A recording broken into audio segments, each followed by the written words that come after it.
Welcome back to another episode of The Value of Everything. Now, we are in the land of appearance and the way we look.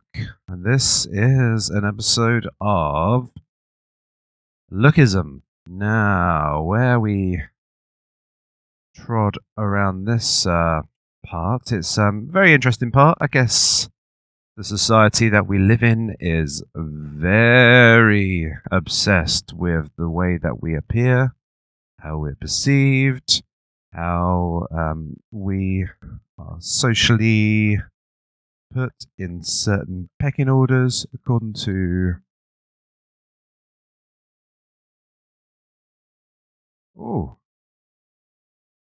I can see out my window to turn around the corner. Right.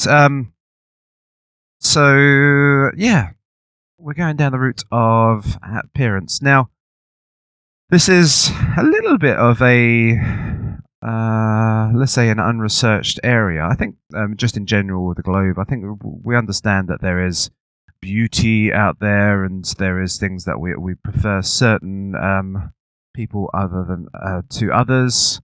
It's more of a generalization. I guess you can say sometimes there are sayings, there's wisdom, as to say beauty is in the eyes of the beholder, but they're generally just for certain physical attributes that some people might have a preference for.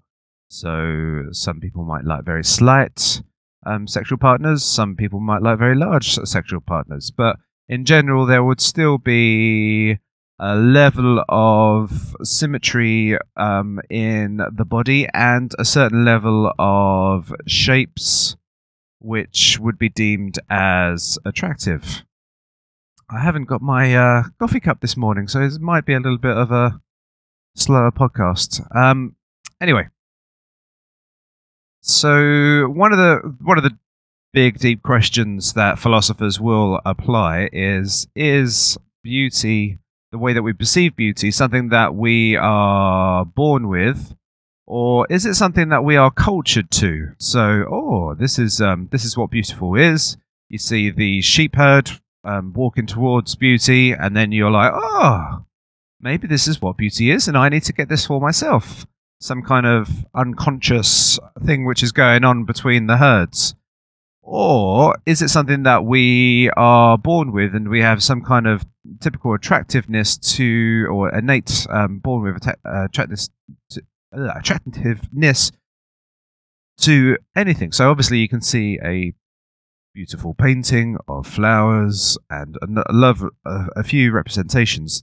Now, Plato was in the realms of this thought. He thought that we have a certain view of shapes, and these shapes are our perceived view of beauty.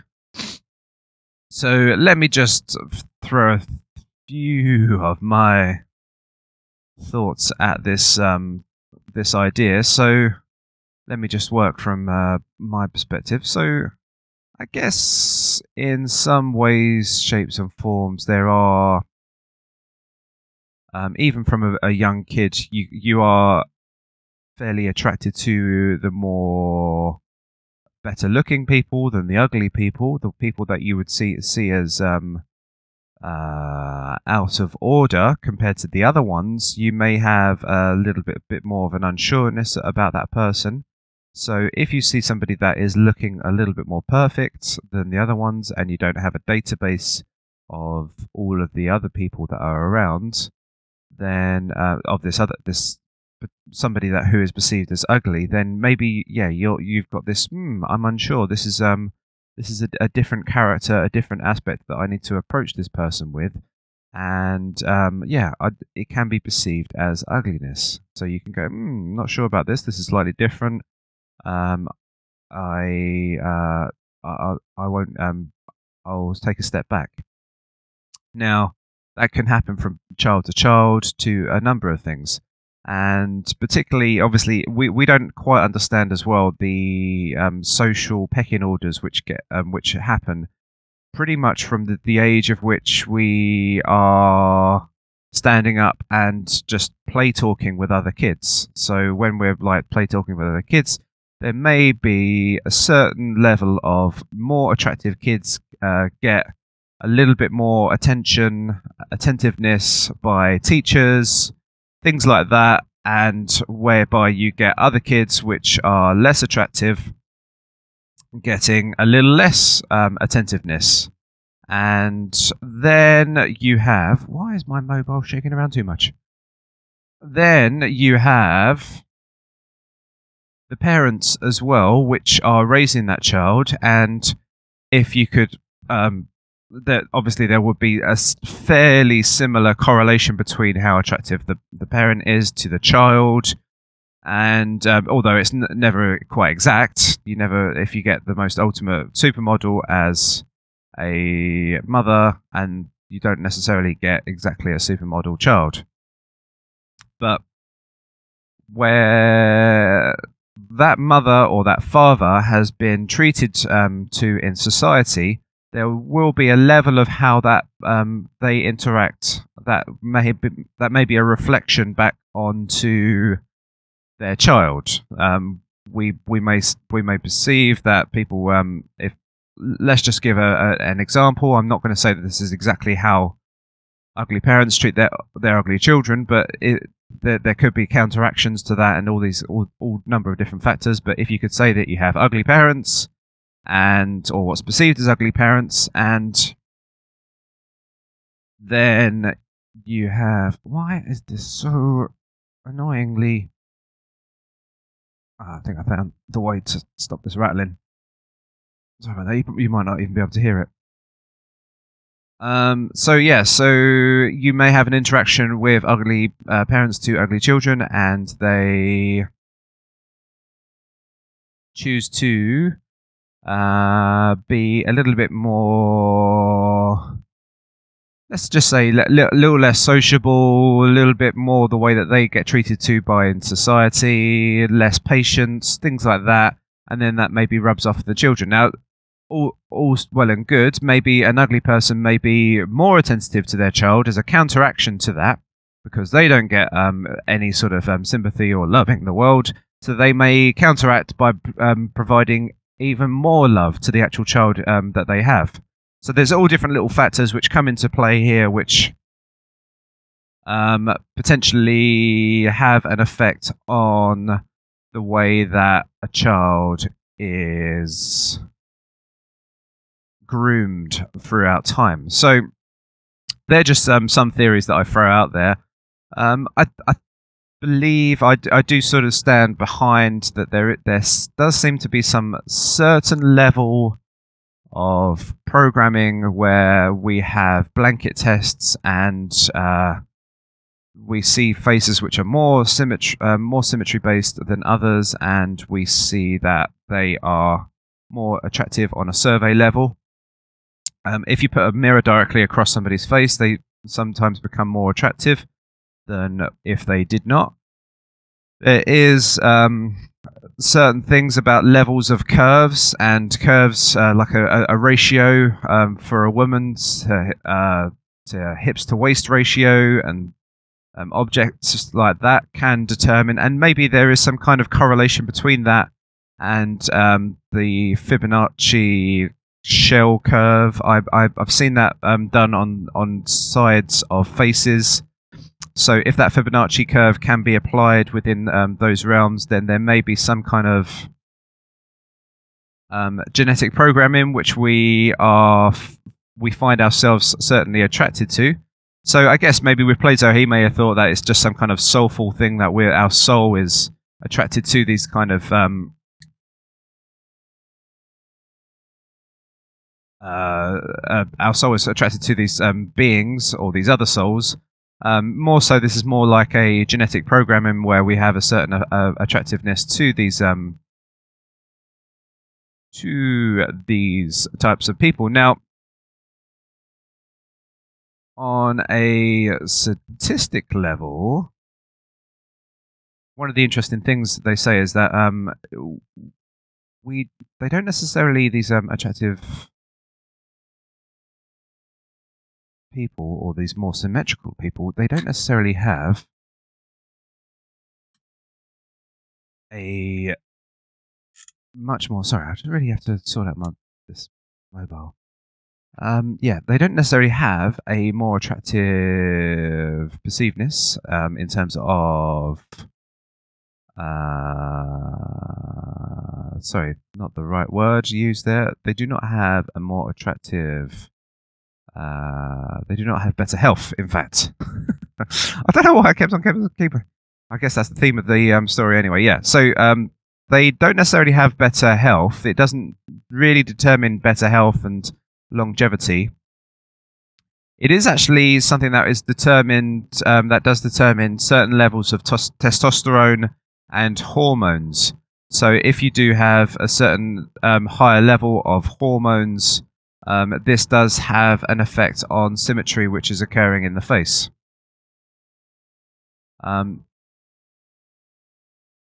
Interesting parts to that. I think I may have solved the problem here. Okay, so many little twisty knobs. Right. Yeah, I think that's done it. Great.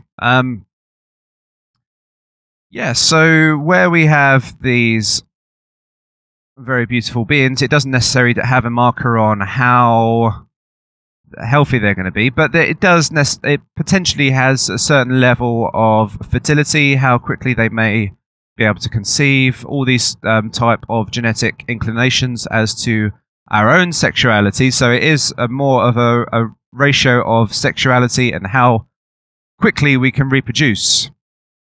So this person may be perceived, if they're very attractive, as highly sexualized because, or very sexual because there's certain levels of sexual attractiveness to that person because of pardon me, because of their hormones, their genetic makeup, their body shapes, just to be a very quick and easy method of photocopying yourself. So it's an interesting perspective to take. There is, on a very interesting theory, a very tiny correlation between intelligence of IQ ratings and facial symmetry, but it's really just on the level of almost being negligible, but there is a tiny bit of a correlation going on there. There is different things that obviously on surveys they say that a more attractive person will potentially have more social connections, which would probably be most likely true. If you're a woman, I guess you're going to get you may have counteractions, but it's a little bit more of a complicated scenario, I think, for women than men. If you're an attractive man, I think maybe. I don't think there's necessarily too much of like an envy thing going on between men and other men.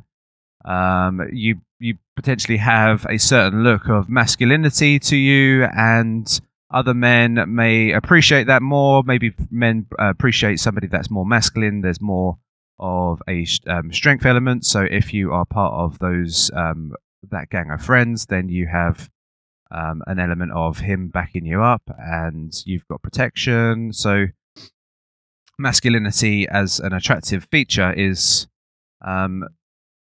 quite easily accepted within the grasps of being with men to men. However, for women, there's a slightly different bit of a I think there's a bit more of a dynamic going on. Let's not say, okay, so men can be envious of other men anyway. But let's go back to women. I guess they have a little bit more of a complicated situation going on. They potentially can be very attractive, and more so they can find themselves in situations where other groups of girls find them, can ostracize them based upon their looks, but I don't think it necessarily would happen more so. I would say maybe the least attractive girls would probably be picked on and bullied more so. But you definitely can get counteractions to attractiveness a lot more, I would say, probably in women rather than men. There would be... so there is definitely connections in terms of the amount of social friends that you get if you're more attractive. There is a higher link to sexual partners if you are more attractive as well, which I guess is a fairly easy correlation that you can make there.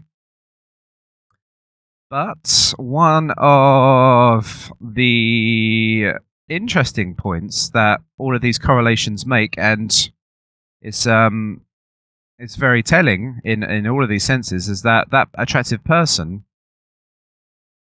when rated whether they're happy or not, is not really necessarily happier. There's no real correlation effect of happiness compared to the ugly person. So that's a really interesting theory as to why that occurs. You may have very shallow friends, particularly if they are more attracted to your sexual for you being more subjected to your sexual looks. So your friends that will come close to you and your social connections will be based upon lookism and beauty. But beauty, of as the old wise saying says, is only skin deep. And therefore, you're going to get potentially very shallow friends. That sort of thing that can occur. Not to say that you potentially could be very beautiful and you can have plenty of friends, which but you could have maybe a very decent, very close friend to you. So there is a lot of it's always like some kind of counterbalance which is occurring in life that is very interesting. Now, one study that I found, I remember seeing this survey that occurred once, and I think it's very relevant, especially to people that think they may have got a bad set of cards when it came to attractiveness, is that they did a survey and they just did the same person, the same model, and firstly they did, I think they did about 4 tests, and they did it with a number of people, and there was a massive correlation to the reactions of which people had. Firstly, he was fairly attractive at first in his normal state, and he was trying to sell people with certain he was just trying to be a salesman in general. And firstly, he came up to customers, and he was just his normal self. And he was very outgoing, and people responded to him very well. He was attractive and outgoing, and that everyone sort of seemed to have a very positive reaction to him. He remained the same in appearance, and then he was a lot more muted, a lot less confident. He just acted a little less personable to the customers that he was talking to, and there wasn't really much of a reaction to him. They just felt that there wasn't many sales that were being made. It was just very blasé. Then he went up to a makeup artist or a special effects makeup artist, and they did him with a bit of a disfigurement to the face. Maybe let's just say it was more of a genetic one. I think it may have looked in that way. So, because maybe there's certain importance. If it's just a scar, then people can just probably get around that fact. But if it's like a genetical thing that's looking, then there's a potentially perceived less quality of a genetic carrying over of the genes. Now, next up was the man with a severe disfigurement, but still being not very confident, and people were reacting to him pretty much the same as if he was the one which was unconfident but attractive at the same time. And there wasn't really too much of a difference between the two of those. Maybe a tiny bit more of a reaction to the slightly more attractive one. However, when he had a severe disfigurement and had been very sociable, very personable, very outgoing, very confident as a salesperson, people reacted to him extremely well, more so even than when he had a beautiful face. So it's very interesting how, and we could sort of just look into that a little bit. Of maybe people still have that sort of thought that this person has been very brave as well as he's confident. So there's two little virtues which are shooting out there, and people always obviously love the virtues more than anything else. Everyone's reading virtues, even underhand, and they see that and they think, okay, maybe this person is accomplishing a lot more than what is being done here, and I am going to react to him very well because of what he's done. So it's an interesting factor how things can play out in terms of certain disfigurements. So there's many angles I can cover on this one. Let's just go back to genetics. So just in terms of you finding a mate in the past, it didn't really matter if the mate was really had all the social qualities in the past, of the intelligence, of all of those things. As long as you just had a vessel to continue your genetic quality, then really that was more important, particularly being in an environment of survival. However, in terms of our own choice and our conscious choices for our own eugenics of our genetics for the future, as time progresses, there must have been certain selections which happened on the basis of intelligence, on the basis of bravery and confidence and the fighting ability. There must have been certain selections. Maybe this is a thing of what the government can possibly have done to us, but we have potentially have been a bit more selecting. I guess women would select men that don't go to prison as much. I guess you do have women that are very attractive to the bad man anyway, but there, obviously, if you want to have a mate that stays around with you for a long time and provide for your children, you don't really want them in prison. So there must have been a little bit of the highly criminal, violent prone men to be a little bit more less inclined as time went on. So there's been certain selections which have been occurring, and yeah, it's interesting in those terms. Now, I think men in general, when you look at both of the sexes, I think men can be a lot more shallower when it comes in comparison to women. I think if you talk around men, I don't think you're really not going to be speaking too far beyond their physical attractiveness as to rating that as a woman. So I sometimes throw in there that she's got good character, she's got good intelligence, she's quite brainy and stuff like that. I do mention these little attributes, or quite friendly, but in terms of most men, when they're discussing about women, it's really just about their physical appearance. That really does it for me. We're talking very on a caveman sort of thing. Whoa, look at that. And you don't really get too many words. I think obviously with men, they get a little bit of a shutdown of the brain, and the intelligence part of the brain just shuts down quite a lot when it comes to sexual attraction. So it doesn't really go beyond a few brain cells, whereby you may get a little bit more going on with a woman. Not to say, obviously, they are very focused upon physical appearance and physical attractiveness. Oh, this man's hot stuff. However, there is definitely the he's rich. Is he rich? There's that.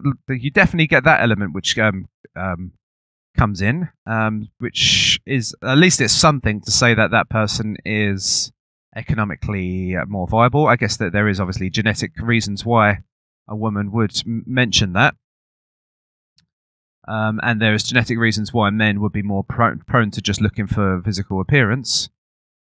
But what's going on here? I think maybe women do potentially mention a little bit more. Let me just think of those Diet Coke ads. What else? What else? What else?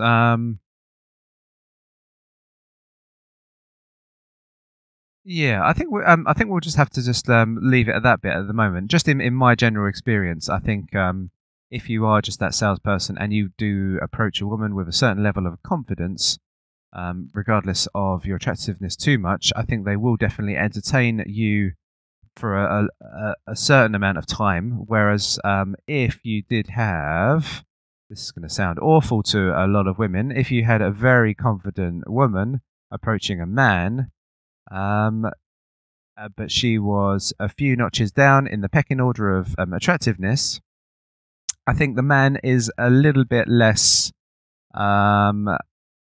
entertaining of those ideas and that partnership, which is, again, as I mentioned, is kind of shallow. There is a certain levels of reasoning that should occur if that person has got that has got a fairly good control of confidence and got a fairly good control of many other attributes of virtues. Then there is definite reason to be fairly interested in that girl. Just even on a friendship level, it doesn't really matter of just being beyond too far that. But if a man is very particularly shallow, then that is that's kind of it's kind of sad. So on the man's behalf, anyway. So yeah, so we do have this bloody noise. So yeah, we do have a very interesting little dynamic which does occur in terms of how we are and how we're socially perceived. Now, I always have this funny point that if you look a certain way,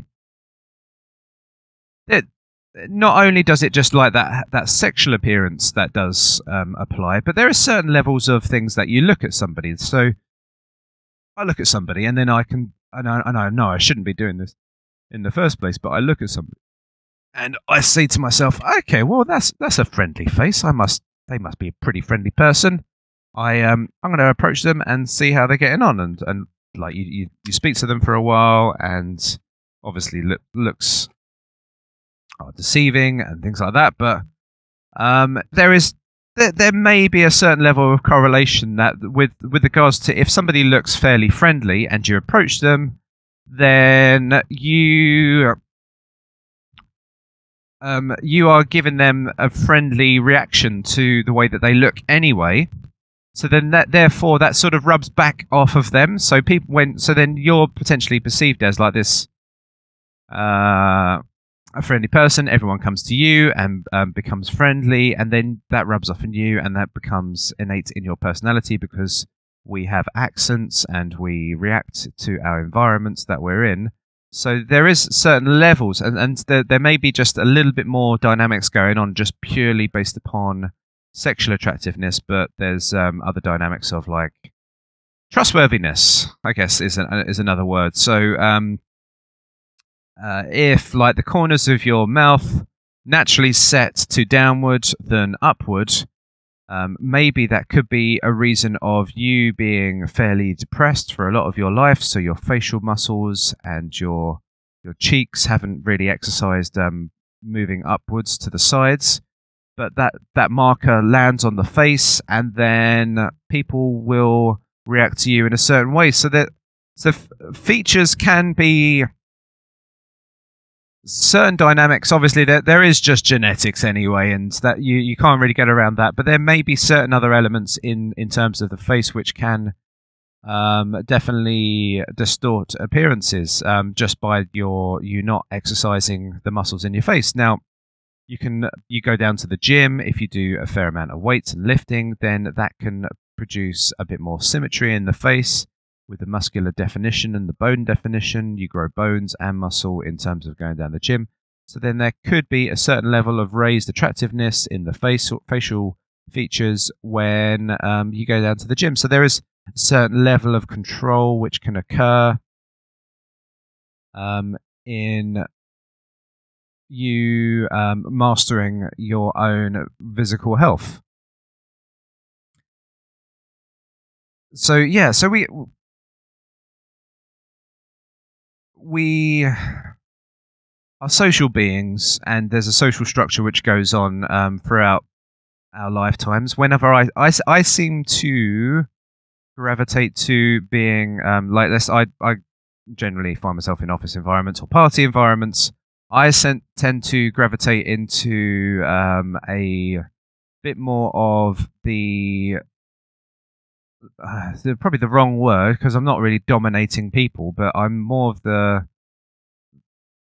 more chatty person. Obviously, if I can chat in a podcast for an hour, there must be a little bit of ability for me to carry on in social corners and out to the world. So yeah, I find myself into a socially higher level when in these positions. I guess I analyze these things quite a lot. I guess some people who find themselves in these positions probably don't look around too much, but I do actually try and get a lot of involvement from the quiet ones, and if I feel people are being left out, I'll try and get everyone involved, so there's not me just bouncing off my ideas and everyone else listening back.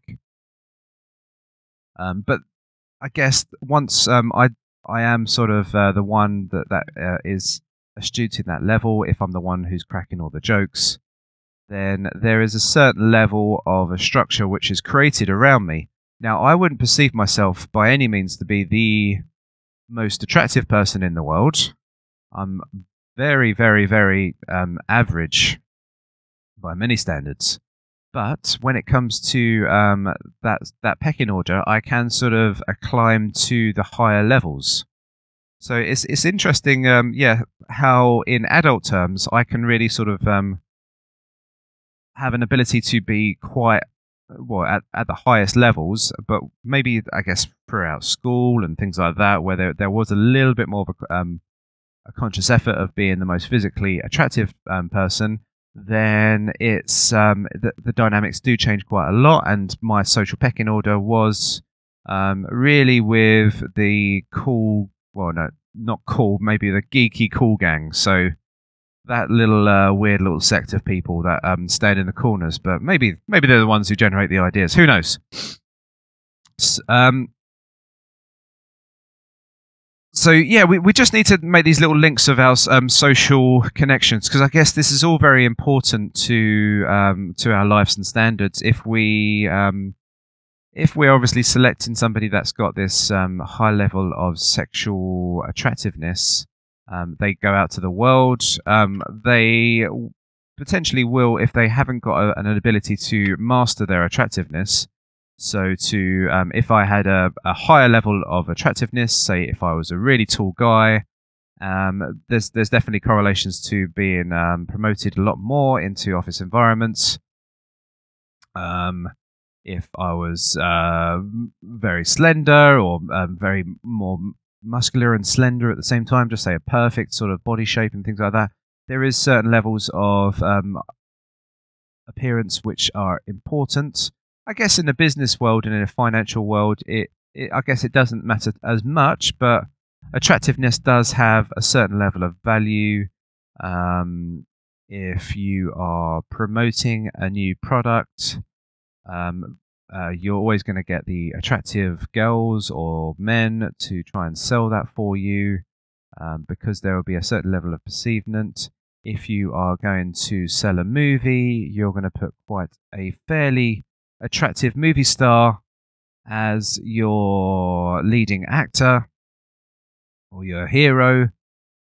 You're not going to really go for, oh well, by the way, looks are deceiving. We can have this ugly man who's actually like really a good person. Now, I guess if you may have certain movies out there which are story, a good drama, a good story, which would probably be low budget. But when you look at your major Hollywood blockbusters, you're really going to pick out the attractive superstars. The attractive women don't really get much of a shelf life beyond the age of 40, if not 35. So it's the inclination of the celebrity culture is, and this is one thing that we obviously need to look at and approach, is how society structures us around beauty. And when we are looking at advertisements on TV. You're going to try and sell a product with who's going to hold it. You're going to try and look for a more attractive person than a less attractive person. And you're trying to meet that person's ideals. So, like, and I guess you're trying to, if you're using sex to sell a product, you're trying to say that there's a certain level of sexiness to it. So if you get a really hot woman drinking a martini, maybe you may want to start drinking martinis with this girl, so you buy a martini yourself.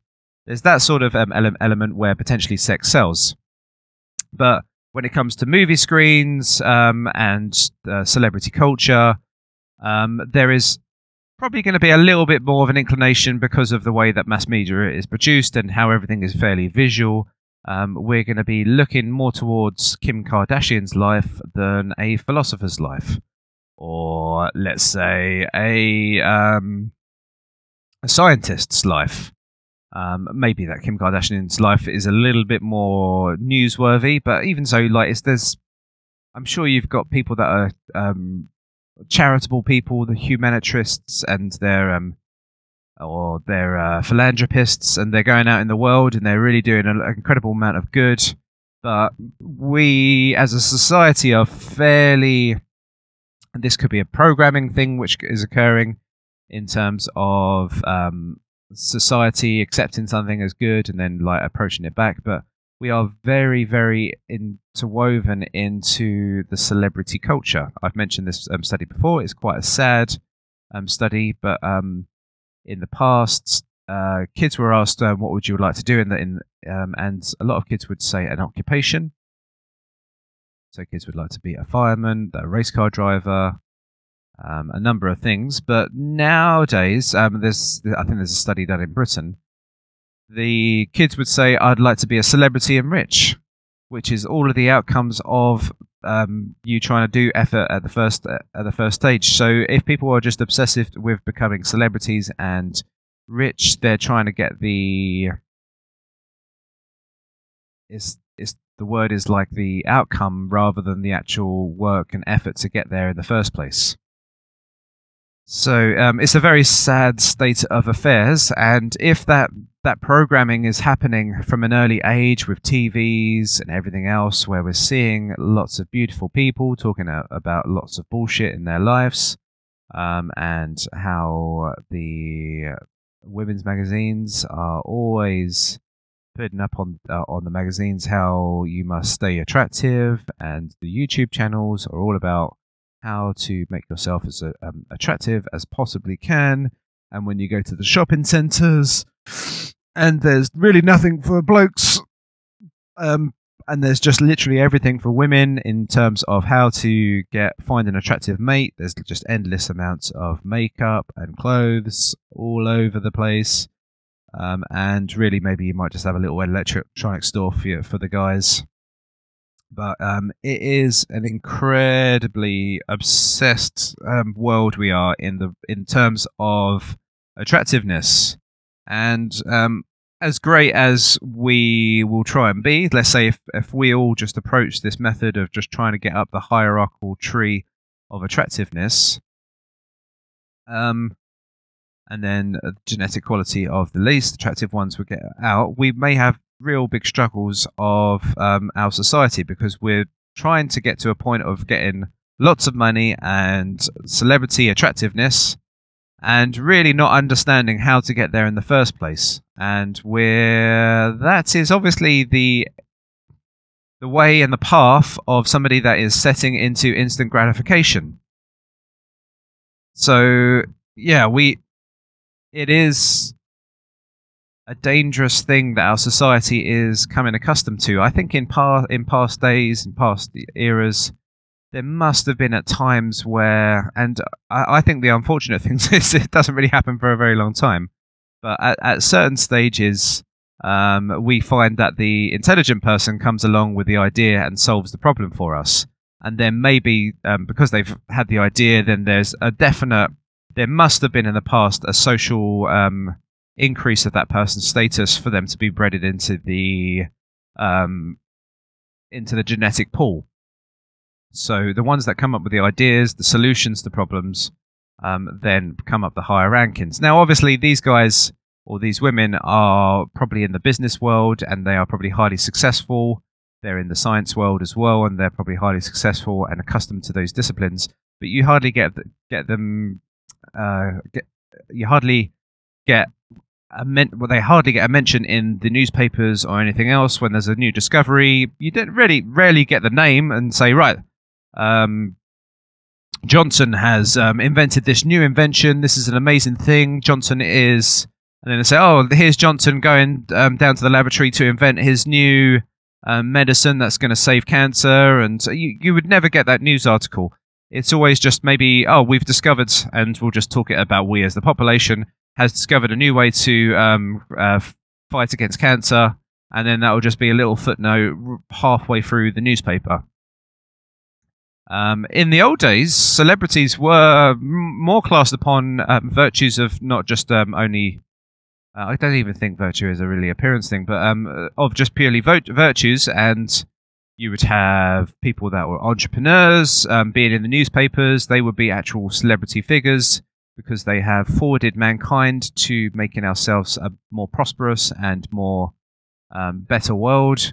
And they would be getting a big front page article about how Edison has invented the light bulb, all number of different things which would occur normally, but as society's changed, the attractive ones who have got into a marriage breakup go to the front pages, and these little inventors don't even get a mention, and we may just mention that we as a whole just did it and that everything's fantastic. So, yeah, there is definitely a society, a social change which is happening, and I guess we're still falling down that route. I guess recently there was like a news anchor which walked off set because they were talking about more Kim Kardashian stories, which is kind of good. I think it's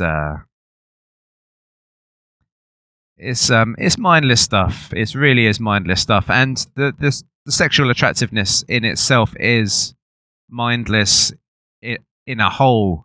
Because when we only just put down the blinkers to everything else, and we're just fully focused on the attractive looking person, and we put a poster on the wall, and we're like, oh my god, this person is attractive, we are losing an incredible amount in every other term. We don't know how that person may be in a lot of attributes, and you're selecting a girl and you really just go, or a woman or a man, and you're really just taking that potluck as to what other attributes that person has.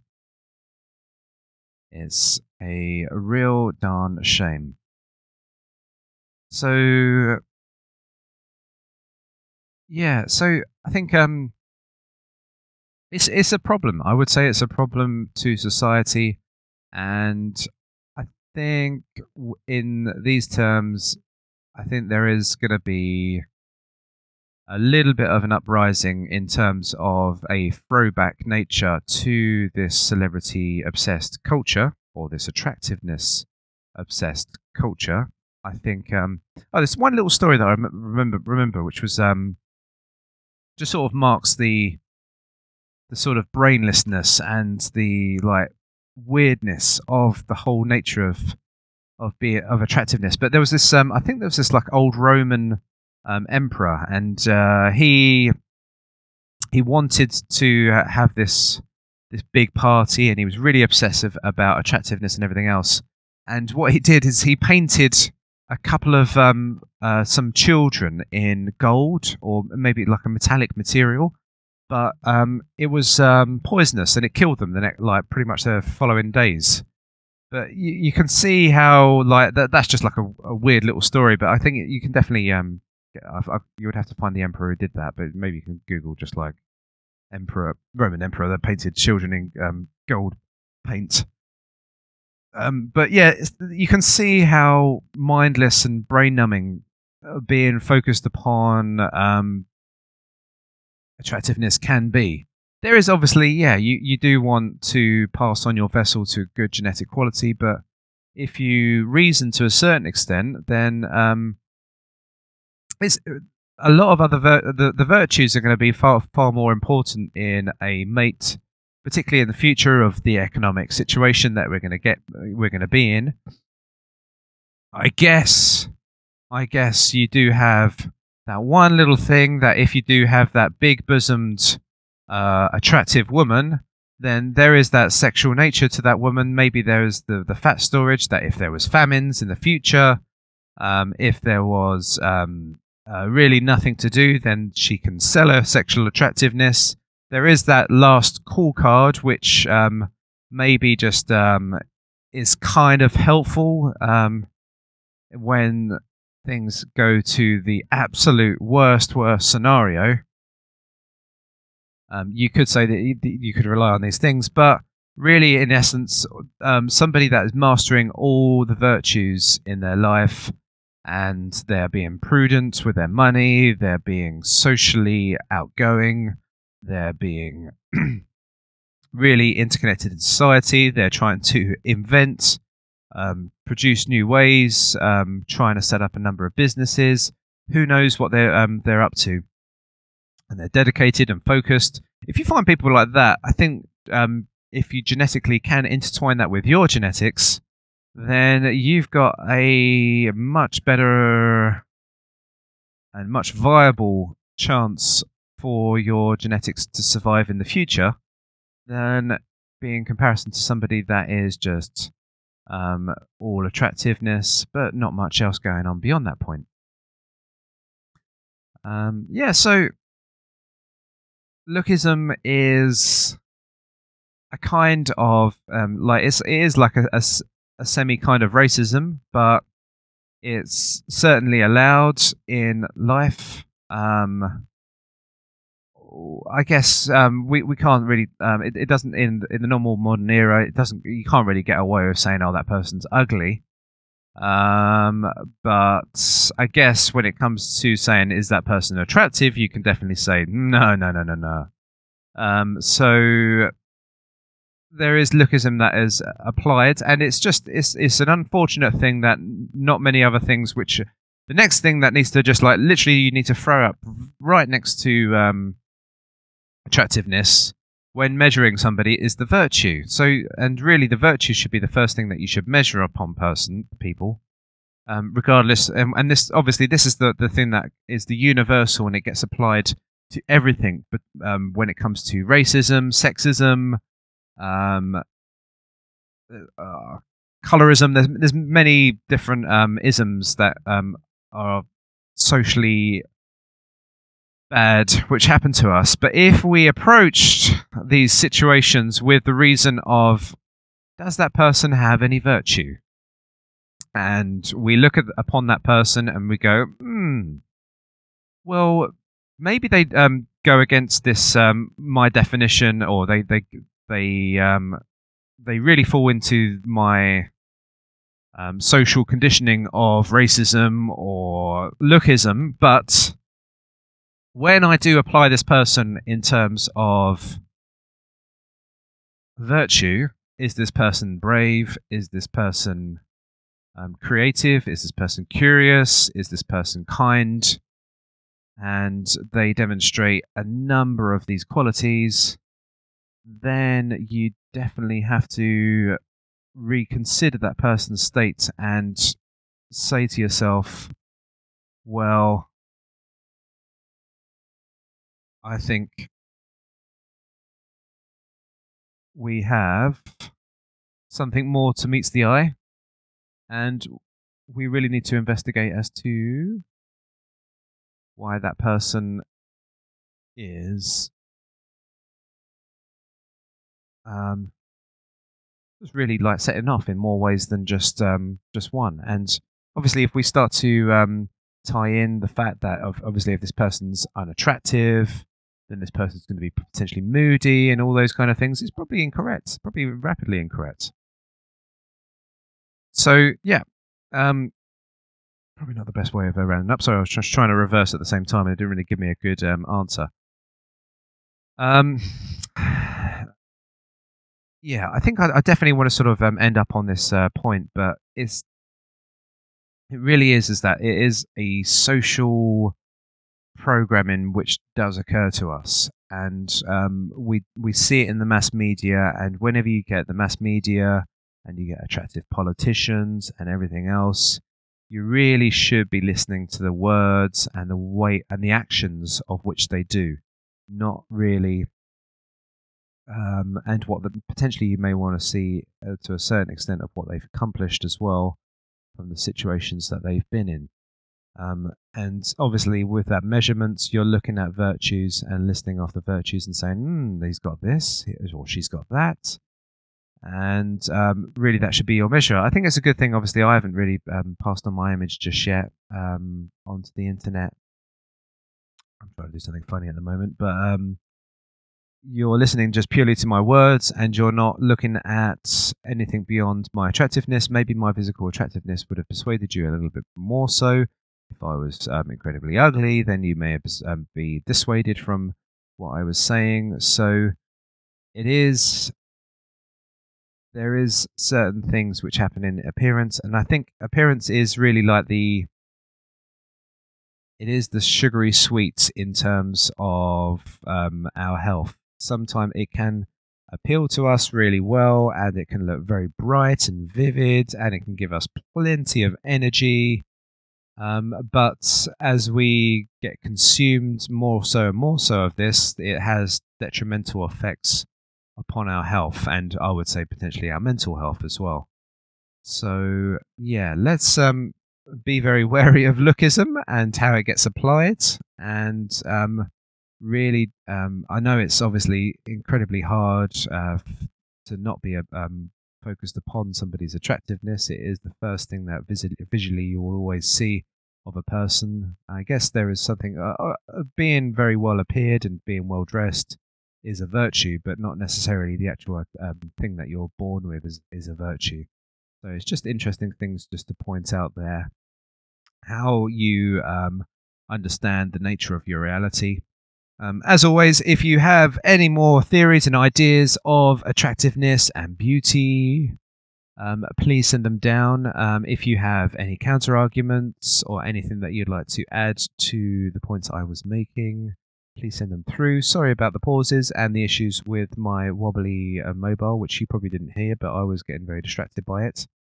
I will try and improve on the quality of these podcasts. And so thank you very much for your patience and time.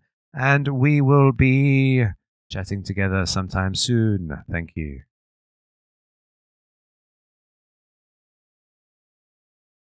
Please pause. All right. Again, sometime soon.